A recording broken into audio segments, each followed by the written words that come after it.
Hi, Larissa here with Baselane's customer success team. Today, I'm going to show you how to extend your rent collection terms as well as update the rent amount if you increase it. Pretty simple. We're just going to head over to rent collection. You're going to see your active properties. So this is a great way. I really like this feature actually. We have the lease duration here. So for instance, I have 28 days remaining for this specific rent. I know I have to update this. Let's say you forgot and the 28 days have passed.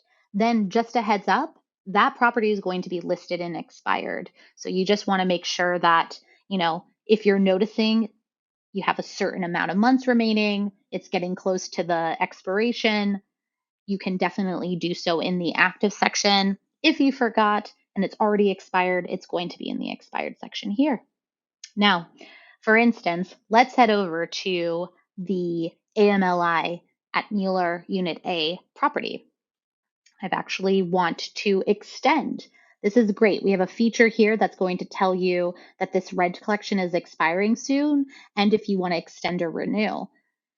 If you do this in advance and you don't have that small icon pop up here, you can also go over to the rent collection terms, click edit terms, and now you actually have the flexibility to push out the lease end date. So I'm going to actually pull this or push this through till 2024. So we'll do it till January 2024.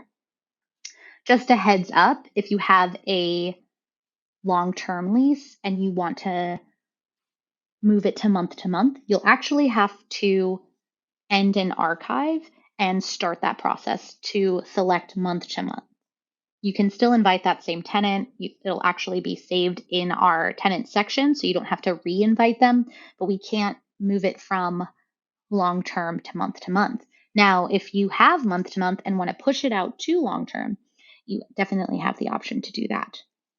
Now that I've pushed that lease end date here, I'm going to put the rent amount. I'm going to actually head over here to the rent amount and change it to $50 additional. Now, what's great here is you don't have to manually edit the invoices from September to January. We will do that for you. So in this dropdown under changes effective starting on, you can actually choose when this will go into effect. So I'm going to say September 2023, 1st of September. So now it's going to give you a breakdown of how many invoices will change to 1,050. That's going to be 5. When is that next rent payment going to reflect this amount and when will the last? It'll also show you those dates. Additionally, if you want to add fees, you have the ability to do so. You can also remove a fee. So maybe I'll add a pet fee for the remainder of the duration of this lease. I'm going to hit save fee. It's going to reflect here. I'm going to select save changes, and now it's going to give me a summary of changes. So those summary of changes, or the summary of changes would be that I've added $50 and I've added a pet fee. Everything else remains the same. I'm going to select Save Changes. It is updated. You can also head to the View All Invoice section here and notice that this has been updated under Invoice Breakdown, that we have rent as $1,050 and we have a pet fee of $100. We still had that parking fee, but now it comes out to $1,210. Pretty simple. Again, very quick to note. All you have to do is head over to the rent collection terms, click on it, click edit terms, push out that lease end date. If you have a long-term and want to move it to, or midterm rental and you want to move it to month, just note you can't do so here. You'll have to end an archive and invite that tenant again. You don't necessarily have to add the tenant details. It's already stored, but that's how you would set up month to month. If you are going from month to long-term, you do have or midterm, you have the ability to push out the lease end date as well.